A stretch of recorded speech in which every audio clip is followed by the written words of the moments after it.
사도행전 15장 우리 36절 말씀부터 41절 다같이 공독하시겠습니다. 며칠 후에 바울이 바나바더러 말하되 우리가 주의 말씀을 전한 각 성으로 다시 가서 형제들이 어떠한가 방문하자 하고, 바나바는 마가라는 요한도 데리고 가고자 하나 바울은 밤빌리아에서 자기들을 떠나 함께 일하러 가지 아니한 자를 데리고 가는 것이 옳지 않다 하여 서로 심히 다투어 기차 갈라서니, 바나바는 마가를 데리고 배 타고 구브로로 가고 바울은 신라를 택한 후에 형제들에게 주의 은혜에 부탁함을 받고 떠나 수리아와 길리기아로 다니며 견고하게 하니라. 아멘.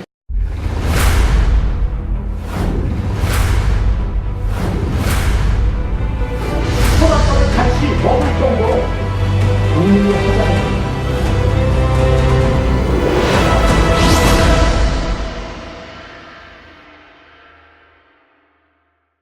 옛날에는 사만사복 3일 추경 4일 따뜻하다고 그랬는데 요즘은 다 그 법칙이 깨졌습니다. 계속 쳐요. 계속. 다음 주도 계속 춥다고 그럽니다. 추워도 해야 될 일은 해야죠. 교회 종탑에 까치들이 집을 줬어요. 그래서 어제 전사님들 보고 까치집 부셔라. 그래가지고 저 십자가 종탑 꼭대기 올라가서 전사님들이 까치집 허물으냐고 칼바람 맞으면서 아주 애를 썼어요. 그리고 너무 추워서 팔랑개비를 못 답니다. 팔랑개비가 뭔가 하면 팔랑개비를 달아놔야 까치가 집을 못 진대요. 그런데 동서 방향엔 팔랑개비를 달아놨는데 남북 방향으로는 안 달아놨는데 북쪽 방향에 까치집을 저는 거예요. 그래서 북쪽, 남쪽에 팔랑개비를 달아라 그랬더니 너무 춥대요. 그래서 제가 올라갔어요. 일부러 일 시키려고. 그래서 십자가 종탑 꼭대기까지 올라가서 일할 만하니까 달아라고. 그러니까 제가 올라갔는데 안 달겠어요. 어제 늦게까지 또 전사님들이 급성스러운 목사 때문에 또 그 칼바람 추위를 맞고 팔랑개비를 다느냐고 난리를 쳤습니다. 추워도 해야 될 일은 해야죠. 추우면 누가 좋을까 제가 생각해 봤어요. 다들 추위를 싫어하는데 추우면 좋아하는 사람도 있을 거 아니에요. 대한민국이 좋아해요 지금. 왜냐하면 평창 올림픽을 앞에 두고 강추위가 연일 계속되니까 뭐 올림픽 성공적으로 치를 자연환경이 조성되는 거 아니에요? 눈 한번 와도 녹지도 않고 칼바람 이 추위 속에 평창 올림픽을 잘 하라고 하나님께서 시베리아 찬 공기를 한국으로 몰고 오셨구나, 그런 생각을 저는 개인적으로 하고 있습니다. 또 요즘 보일러 회사가 아주 그냥 웃음을 띠고 너무너무 좋아한대요. 보일러가 너무너무 잘 팔리고 또 보일러 회사 주식이 막 올라가서 너무 좋다고 합니다. 또 어디가 좋을까? 지역 난방 업체, 아파트에 뜨거운 물 공급해주는 지역 난방 업체가 아주 요즘 만면에 웃음을 가득 띠고 있다는 거예요. 왜냐하면 아파트에서 계속 집집마다 막 따뜻하게 해야 되니까 지역 난방 업체가 적자에 허덕였는데 요즘 흑자가 돼가지고 아주 좋아라고 있다고 그러더라고요. 우리가 춥지만 좋은 사람들도 많고 대한민국이 좋고, 그러니까 추위에도 가슴 쫙 펴고 신나게 한 주간 생활하시기를 축원합니다. 오늘 우리가 함께 읽은 말씀은 지난주 말씀과 연결되어진 말씀입니다. 여러분들이 기억을 하시는지 모르겠지만 제가 재작년부터 사도행전 말씀을 1장부터 강해 설교를 제가 계속 하고 있어요.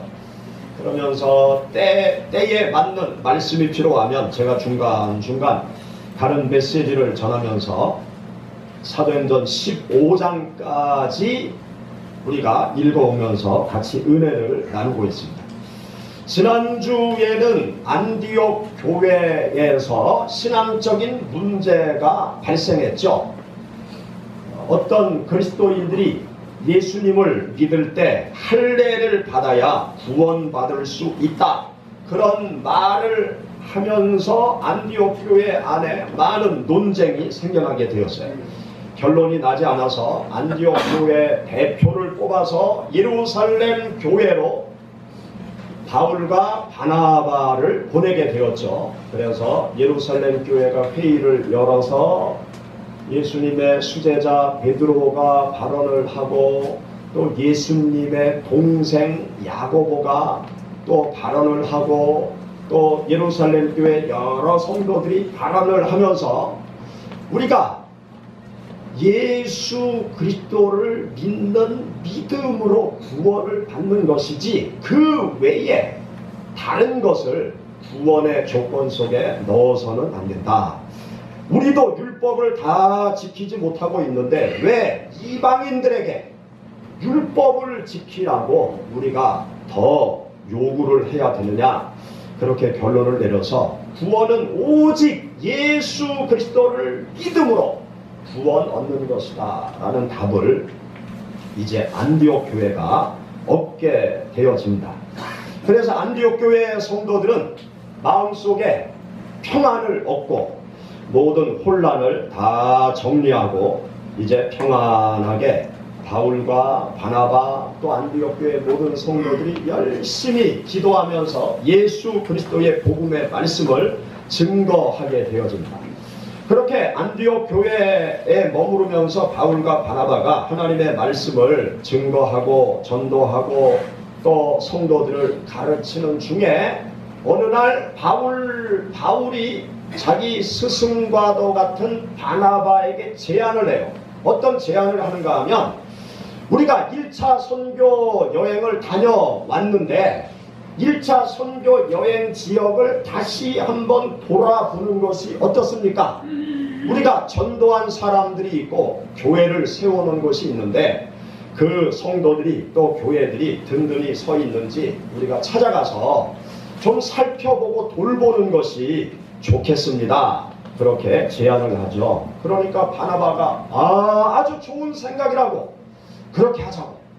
그러면 2차 선교 여행을 떠날 때 우리가 동역자들을 좀 데리고 가는 것이 좋지 않겠느냐고. 그래서 그러면 어떤 동역자들을 데리고 갈까? 그러면서 바울과 바나바가 서로 의논을 하게 돼요. 그때 바나바가 무슨 얘기를 하는가 하면, 마가 요한을 우리가 데리고 갑시다, 그렇게 이야기를 해요. 그랬더니 바울이 뭐라고 얘기하는가 하면, 마가 요한은 안 됩니다. 아주 이런 지하에 딱 잘라서 안 된다고 얘기하는 거예요. 그 마가 요한은 우리가 1차 선교 여행을 할 때 중간에서 밤빌라에서 집으로 돌아간 사람이 아닙니까? 그렇게 사명을 끝까지 감당하지 못하는 그 마가 요한을 우리가 데리고 갈 필요가 없다고 딱 잘라 이야기를 하죠. 그러니까 바나바는 아니라고. 그 마가 요한이 그때는 힘들어서 그랬지만 우리가 마가 요한을 잘 양육하면 앞으로 큰 인물이 될 수 있으니까 마가 요한을 데리고 가자. 그런데 백족과 같은 바울은 절대로 그럴 수 없다. 바나바 사도께서 마가 요한을 데리고 가자 그러면 나는 나 혼자 가겠다고 그러면서 아주 강력하게 끝까지 반대하는 거예요. 그래서 할 수 없이 바나바는 마가 요한을 데리고 1차 선교 여행지를 돌아보러 떠나고, 그리고 바울은 실라라는 사람을 데리고 2차 선교 여행을 떠나게 되는 이야기가 우리가 함께 읽은 본문 말씀의 내용이에요. 여러분, 다시 한번 우리 가만히 뜻을 생각하면서 이 상황을 머릿속에 그려보면서 우리 36절 말씀부터 41절의 말씀을 다시 한번 우리 읽어보시겠습니다. 며칠 후에 바울이 바나바더러 말하되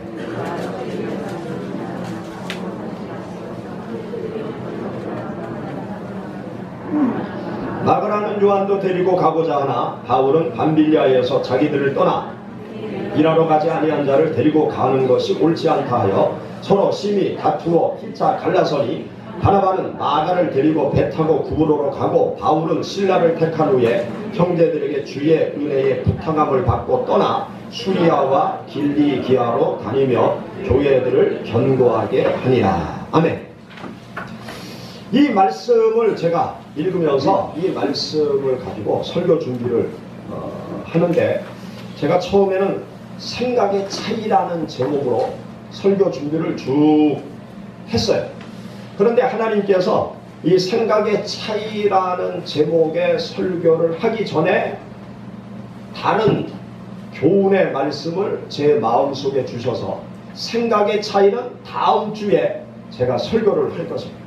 오늘은 여기 본문 말씀 가운데에서 우리가 교훈으로 첫 번째 얻어야 될 것이 있는데요. 그것은 무엇인가 하면 바울이 바나바에게 제안한 내용, 그 내용을 통해서 하나님께서 주시는 교훈의 말씀을 우리가 찾아보고자 합니다. 바울이 바나바에게 제안한 내용이 무엇입니까? 성경을 보시고, 저를 보지 마시고 성경을 보시고 대답을 해주세요. 바울이 바나바에게 제안한 내용, 오픈 퀘스트. 답도 다 알려줬습니다. 뭐죠? 36절 말씀에 보면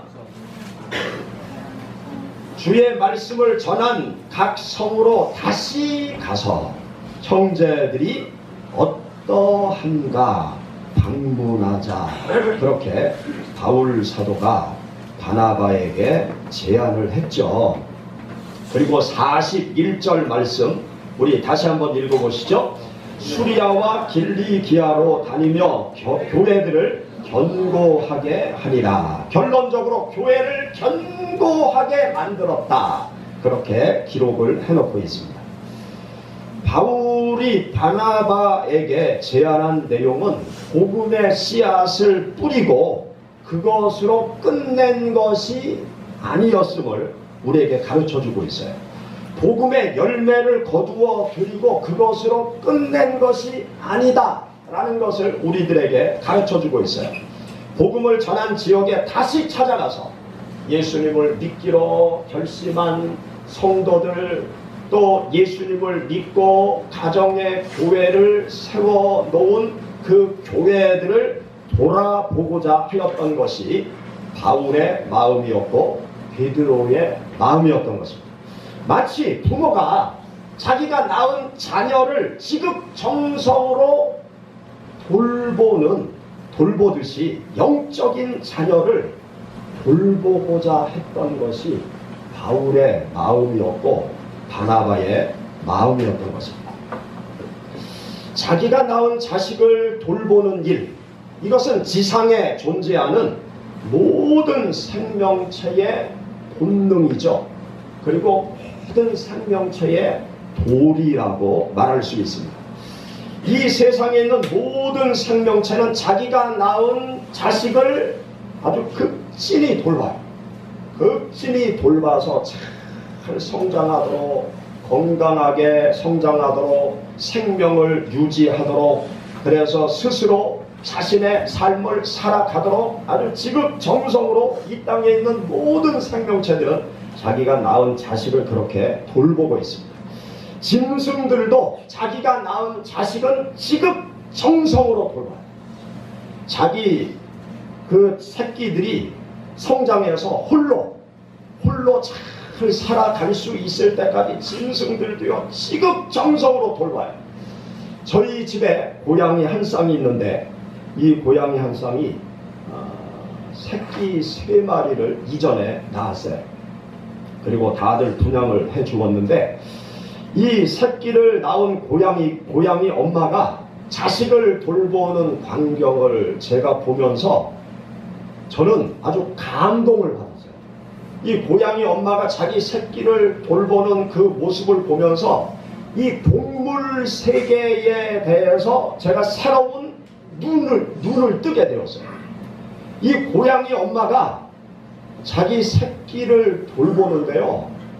와, 저는 아주 이 짐승들도 사람과 똑같구나. 또 어떤 면에서는 사람보다도 더 아주 정성한 사랑을 가지고 있구나. 그것을 느꼈어요. 이 고양이 엄마가요, 자기 새끼를 키우는데 아주 하루 종일 머리끝부터 발끝까지 아주 온몸을 핥아서 목욕을 시켜줘요. 고양이는 자기 몸을 이렇게 핥으면서 또 서로의 몸을 핥아주면서 목욕을 하거든요. 그래서 사람이 목욕을 시켜줄 필요가 없어요.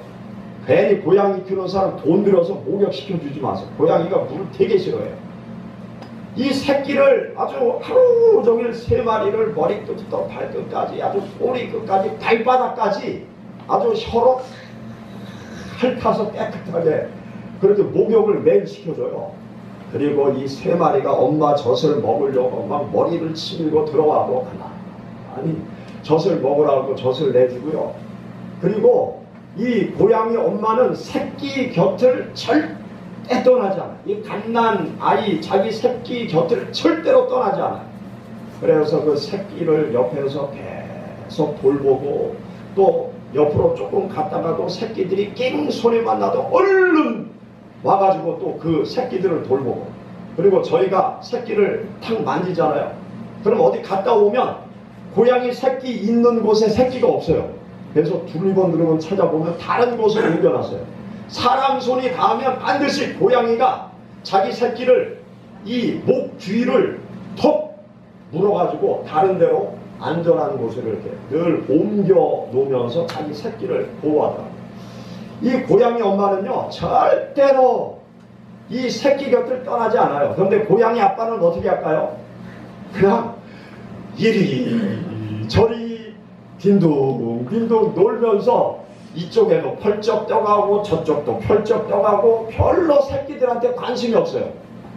사람하고 똑같은 것 같아요. 집에서도 보면 이 엄마들이 아기를 지극정성으로 돌보는데 남자들이 괜히 할 일 없이 왔다 갔다 하잖아요. 이 짐승도 똑같더라고요. 이 새끼를 돌보는 고양이 엄마 아빠의 모습을 보면서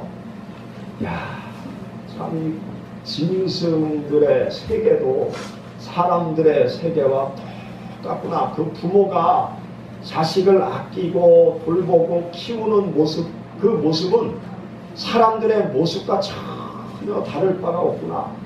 그러면서 제가 이 동물의 세계에 대한 새로운 눈이 열렸어요. 그래가지고 교회를 오고 가면서 여기 길냥이들이 아파트에 상당히 많거든요.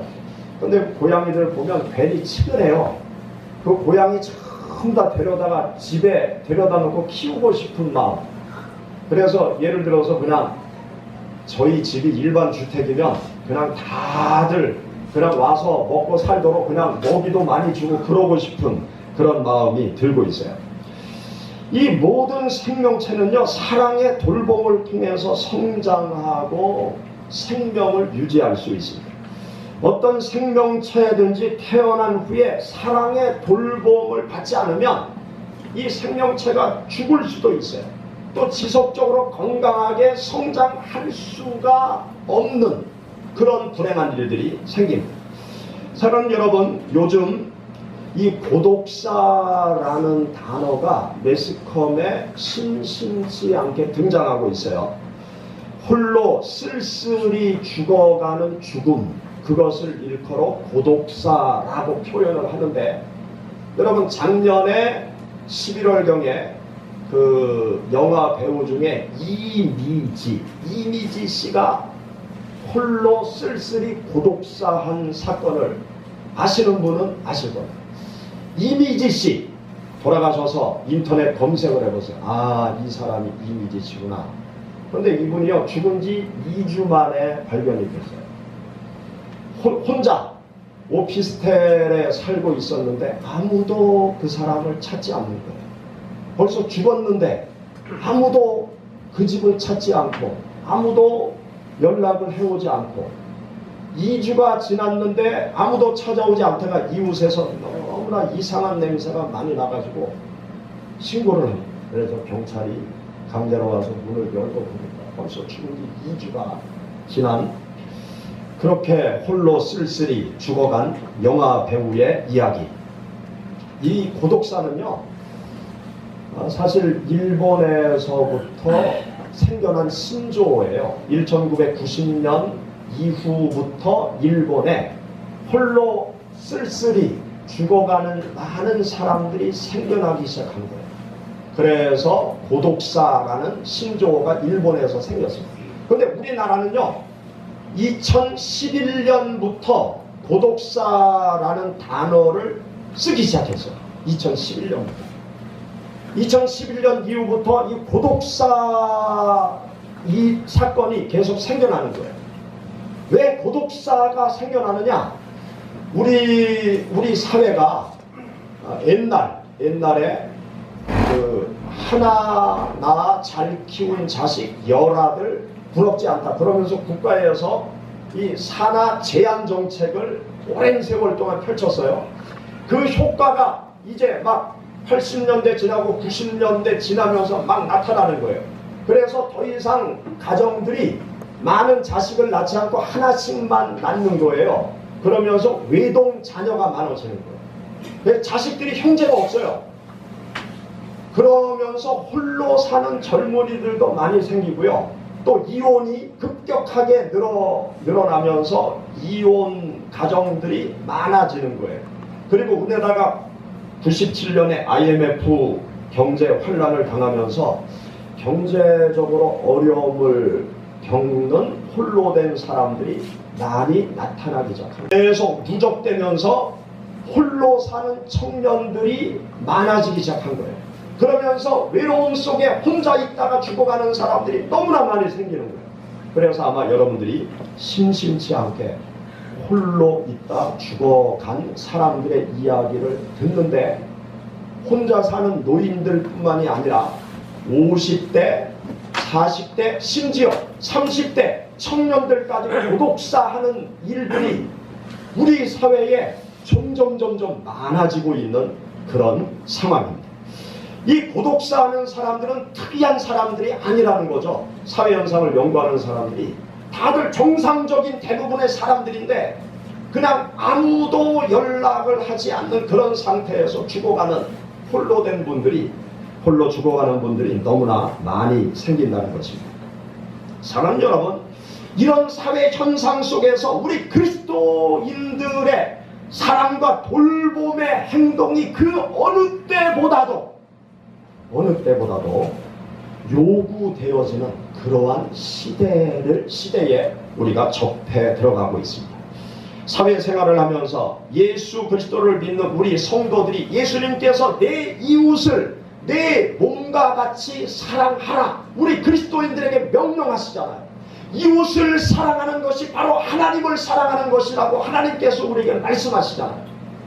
우리 그리스도인들이 사회에서 어떤 일을 해야 될지를 이 시대가 우리들에게 요구하고 있는데, 이웃을 내 몸과 같이 돌보고 사랑하는 일을 우리 크리스찬들이 앞장서서 감당해야 되는 것입니다.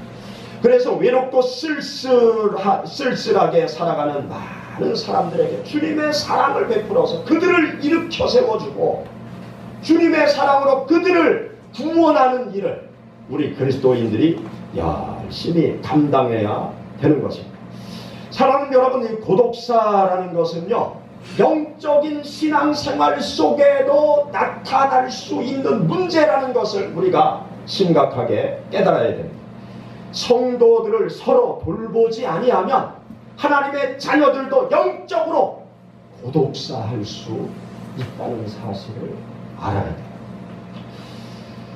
교회 한 권사님이 제가 신방을 이야기하지 않아도 혼자 이렇게 신방을 하시는 권사님입니다. 그런데 홀로 누워서 꼼짝 못하는 병환 중에 계시는 그 성도님을 가끔 신방을 가신다고 하더라고요. 가서 대화도 나누고 또 같이 찬송도 부르고 또 여러 가지 좋은 이야기도 해주고, 그러면 그분이 너무너무 좋아하는, 아무도 찾아오지 않는 권사님이 찾아와서 정말 고맙다. 아무도 찾아오지 않는, 아무도. 여러분, 주위에 아무도 찾아가지 않는 성도들이 있어요. 우리 시온교회도 있어요. 그 아무도 찾아가지 않는 성도 누군지 아십니까? 그런 분들이 영적으로 고독사할 수 있는 가능성이 있는 분들이에요. 권사님이 사랑의 마음으로 찾아가니까 정말 귀한 일이죠.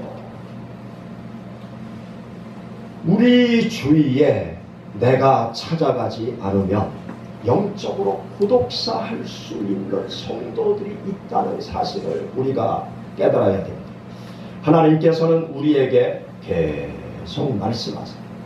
서로 돌아보아 사랑과 선행을 격려하고, 사랑과 선행으로 격려해라. 서로 돌아봐라. 서로 돌아보면서 사랑을 베풀어라. 서로 돌아보면서 격려해 주어라. 그렇게 하나님께서 우리들에게 말씀을 하십니다. 요한복음 13장 34절 35절에 보면 성도들이 서로 사랑하라고 말씀하십니다. 우리 다같이 성경 말씀 찾아보시죠. 요한복음 13장 34절 35절.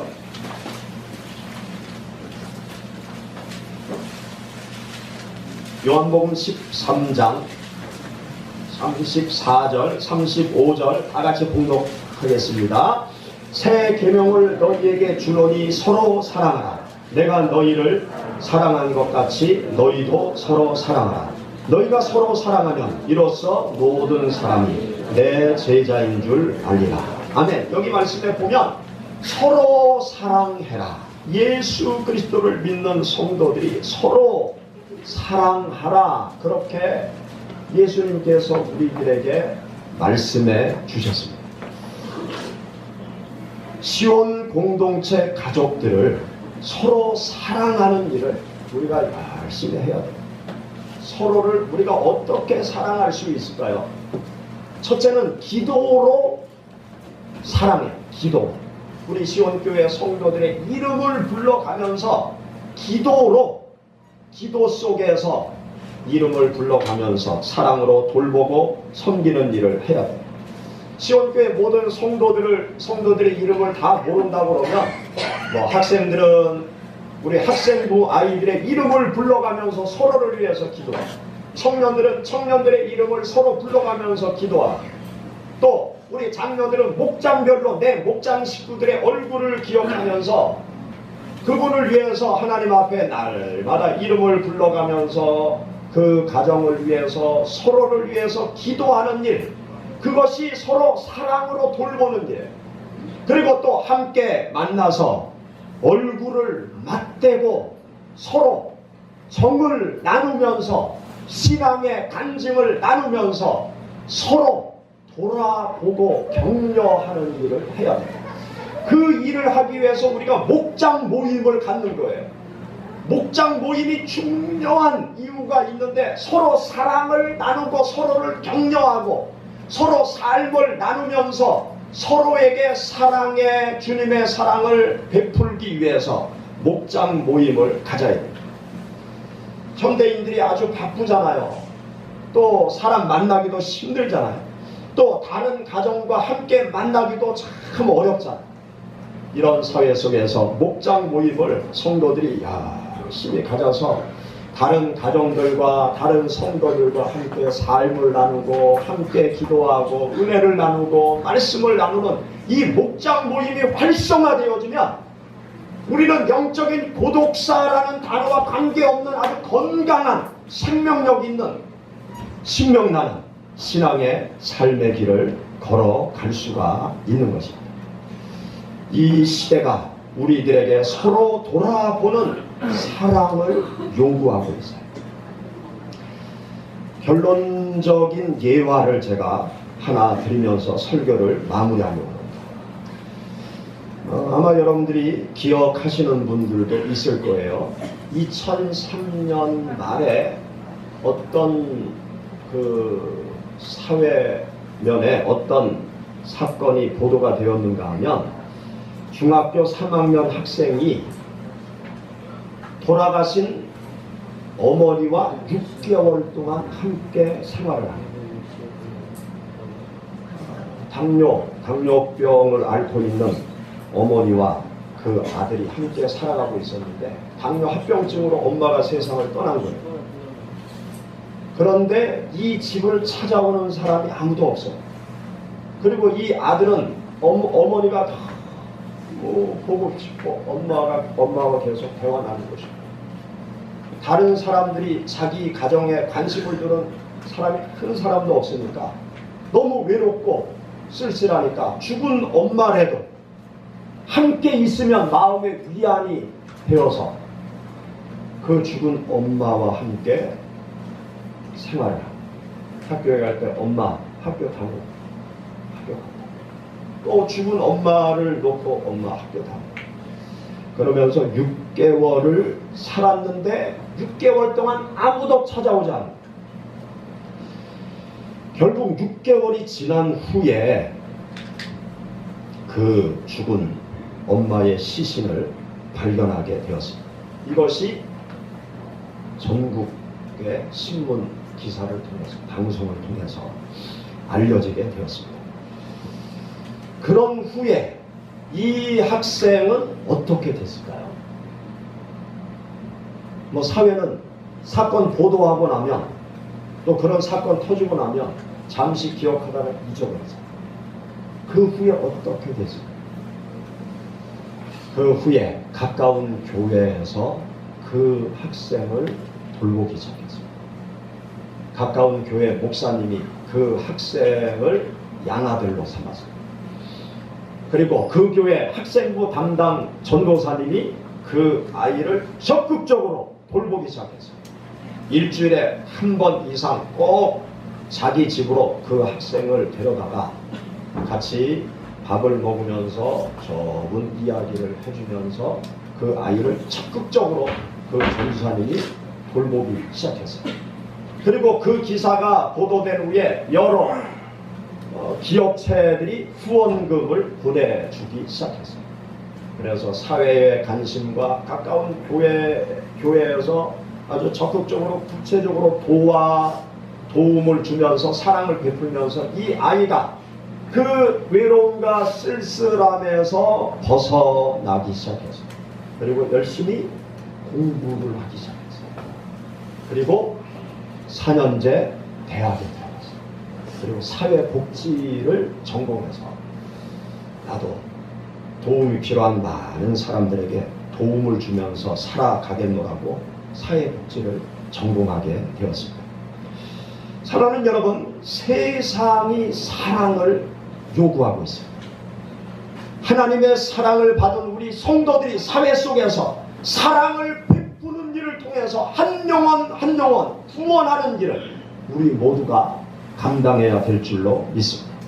사랑하는 여러분, 여러분들과 함께 살고 있는 가족 구성원들이 사랑을 요구하고 있어요. 같이 한솥밥을 먹는 가족들도 여러분 눈을 뜨고 다시 한번 보세요. 내 자식들이 더 많은 세심한 사랑을 요구하고 있어요. 또 내 부모들이 사랑을 요구하고 있어요. 또 남편이, 또 아내가 더 많은 세심한 사랑을 요구하고 있는 것을 여러분들이 볼 수 있기를 바랍니다. 사랑하는 성도 여러분, 시온 가정 모두가 사랑을 요구하고 있어요. 목장 모임 활성화를 통해서 서로가 사랑을 나누고 세워주는 시온 공동체가 되어지기를 주의 이름으로 축원합니다. 같이 기도하겠습니다. 우리 말씀을 생각하면서 하나님께서 우리들에게 사랑을 베풀어 주셨는데, 하나님의 사랑으로 구원을 받은 저희들, 하나님의 사랑으로 가족을, 또 주위에 고독히 쓸쓸히 살아가는 사람들을, 또 시온 공동체 모든 가족들을 사랑하며 살아가는 저희들이 되게 하옵소서. 통성으로 기도드리겠습니다. 하나님 아버지,